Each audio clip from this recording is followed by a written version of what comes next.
اعوذ باللہ من الشیطان الرجیم بسم اللہ الرحمن الرحیم ان اللہ وملائکتہ یصلون علی النبی یا ایہا الذین آمنوا صلوا علیہ وسلموا تسلیما الصلاۃ والسلام علیک یا سیدی یا رسول اللہ وعلی آلک واصحابک یا حبیب اللہ الصلاۃ والسلام علیک یا نبی اللہ وعلی آلک واصحابک یا رحمۃ للعالمین۔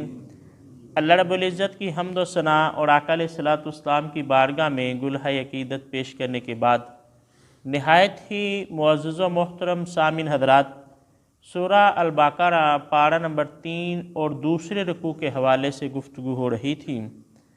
اللہ رب العزت نے ارشاد فرمایا لا اکراہ فی الدین، کہ دین کے معاملے میں کوئی جبر نہیں۔ قرآن پاک کی یہ آیت مقدسہ ایسی ہے کہ جس میں ہمارے معاشرے میں دو طرح کے اختلافات پائے گئے۔ ایک تو اختلاف معاشرے میں یہ پایا گیا، ایک طبقہ وہ کہ جنہوں نے کہا کہ یہ آیت منسوخ ہو چکی ہے۔ انہوں نے کہا کہ جب اللہ نے یہ کہا کہ میرے حبیب علیہ الصلوۃ والسلام اس وقت تک قتال کو جاری رکھیں جب تک کہ پورا دنیا کلمہ نہ پڑھ لے، سارا دین اللہ کے لیے نہ ہو جائے، تو ایک موقف لوگوں کا یہ ہوا۔ دوسرے لوگوں نے کہا کہ نہیں، یہ آیت جو ہے یہ منسوخ نہیں ہوئی، اس کا حکم باقی ہے، لیکن اس کے جو اپلیکیشن ہے، اپلائی کرنا ہے، وہ اور انداز سے ہے۔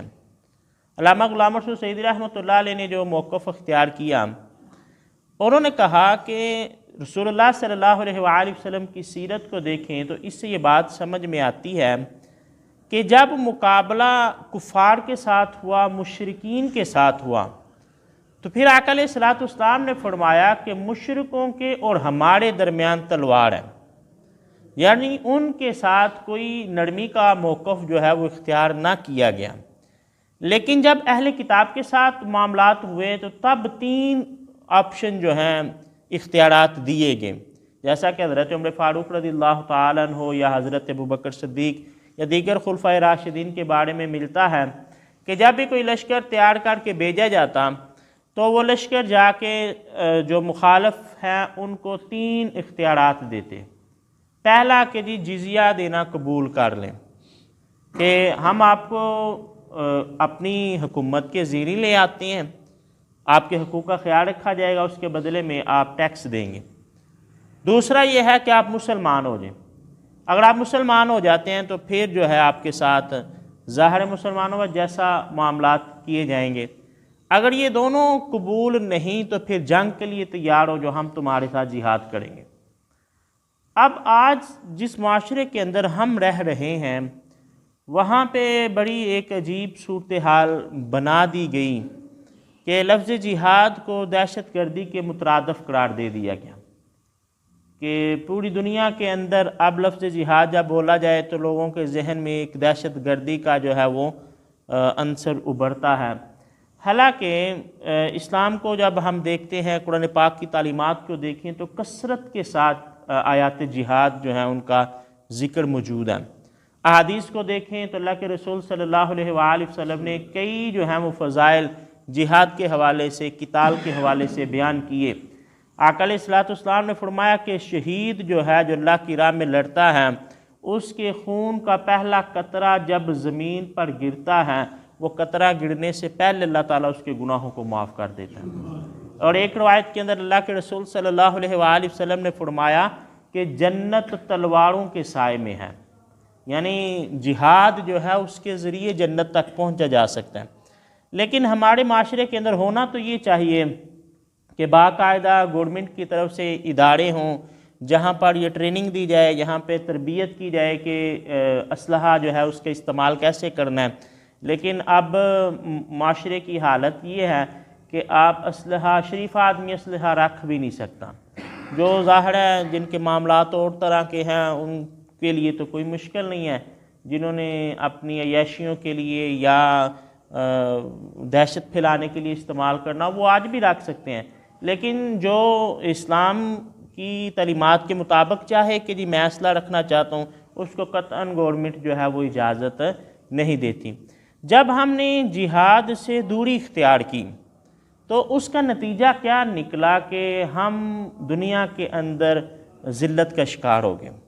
کبھی کشمیر کے اندر ہم نے اپنی بہنوں کی آبرو کو لٹتے ہوئے دیکھا، کبھی آج ہم فلسطین کے اندر چھوٹے چھوٹے بچوں کو شہید ہوتے ہوئے دیکھتے ہیں۔ یہ سارے معاملات کیوں ہوئے؟ کیونکہ ہم نے دین کی سربلندی کے لیے کوشش کرنا چھوڑ دیا۔ دین کی سربلندی کے لیے جہاد کا مقصد کیا ہے؟ جہاد اور جنگ میں فرق یہ ہے کہ جو کافر لڑتا ہے تو وہ اپنی مال غنیمت بڑھانے کے لیے، دولت بڑھانے کے لیے، علاقے فتح کرنے کے لیے لڑتا ہے، تو جب مسلمان لڑتا ہے تو اس کے مد نظر جو ہے وہ دین کی سربلندی ہوتی ہے۔ ایک تو ہم نے تبلیغ کے کام کو چھوڑ دیا اس انداز میں کہ جس انداز میں اس کی ضرورت تھی۔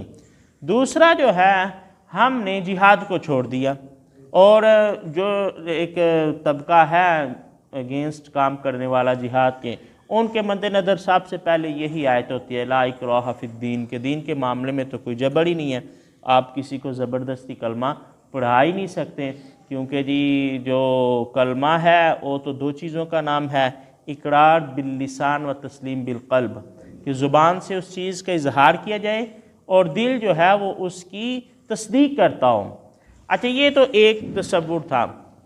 دوسرا تصور جو ہمارے معاشرے کے اندر غلط پھیل گیا، آپ کسی سے کہیں جی بھائی نیکی کا کام کرو، نماز پڑھو، یا کوئی بھی دین کی دعوت آپ اس کو دیں، اس کے آگے سے جواب کیا ملے گا؟ لا اکراہ فی الدین۔ دیکھیں جی دین کے معاملے میں تو کوئی جبر نہیں ہے، آپ مجھے زبردستی جو ہے وہ شریعت کی طرف نہیں لا سکتے۔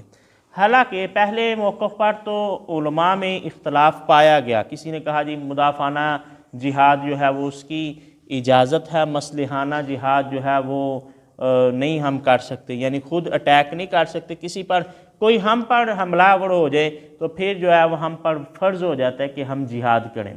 لیکن یہ جو دوسرا موقف ہے یہ علماء کے ہاں نہیں پایا گیا، یہ عوام میں مشہور ہو گیا کہ عوام نے اپنی سہولت کے لیے یہ کہنا شروع کر دیا جی ہمیں نماز پڑھنے کا نہ کہیں کیونکہ دین کے اندر تو جبر نہیں ہے، تو ہم اپنی مرضی کے مالک ہیں۔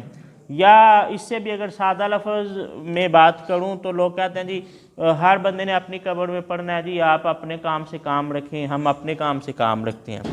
حالانکہ کلمہ پڑھانے کے اعتبار سے تو ممکن ہے دین میں جبر نہ ہو کہ ہم زبردستی کسی کو کلمہ نہیں پڑھا سکتے، لیکن جب ہم اسلام میں داخل ہو جاتے ہیں تو پھر ہم پر اسلام کے قوانین لازم آتے ہیں۔ جب ہم ان قوانین کو فالو نہیں کرتے تو سزاؤں کا سلسلہ ہے۔ آپ دیکھیں اللہ کے رسول صلی اللہ علیہ وسلم کی حدیث سے یہ بات ثابت ہوتی ہے کہ بچہ جب 7 سال کا ہو اسے نماز کا حکم دیں، ترغیب دلائیں، اسے اپنے ساتھ مسجد میں لائیں، وہ دیکھے نمازیوں کو تو اس کے اندر شعور اور شوق پیدا ہو کہ نماز کیسے پڑھنی ہے۔ 10 سال تک اس کے ساتھ یہ معاملہ کریں، 10 سال کا ہو جائے تو پھر بھی اگر وہ نماز نہیں پڑھتا تو پھر والدین اس پر سختی کریں، اس کو ماریں کہ کیوں نہیں نماز پڑھتا۔ تو اس کا مطلب یہ ہوا کہ شریعت نے سختی کا حکم دیا۔ اسی طرح آپ دیکھ لیں اگر اسلامی قوانین کا نفاذ ہو جائے تو ایک بندہ اگر زنا کرتا ہے تو شریعت تو کہتی ہے اس کو سنسار کیا جائے، اگر وہ شادی شدہ ہے، اگر غیر شادی شدہ ہے تو اس کو 100 کوڑے لگائے جائیں، چوری کرتا ہے تو شریعت کہتی ہے اس کا ہاتھ کاٹ دو۔ تو جب ہم نے اسلام کا دعویٰ کر دیا اس کے بعد سختیوں کا معاملہ شروع ہو گیا۔ اس کے بعد تو جو معاملات ہیں دین کے اگر ہم ان کو اپناتے نہیں ہیں تو پھر سختی ہے۔ یہ کوئی جواز نہیں بنتا جی ہم اپنی مرضی کریں گے۔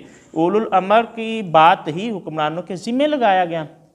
شریعت کے اندر اسلام کی روح سے جو حکمران ہیں امر بالمعروف و نہی عن المنکر کے وہ ذمہ دار ہیں کہ اپنی جو سلطنت ہے اس کے اندر اللہ کی حدود کو قائم کریں، لوگوں کو شریعت پر چلائیں، یہ ان کی ذمہ داری ہے۔ تو یہ کوئی جواز نہیں بنتا کہ ہم کہیں جی دین کے اندر کوئی جبر نہیں ہے، ہم جو چاہیں وہ کر سکتے ہیں۔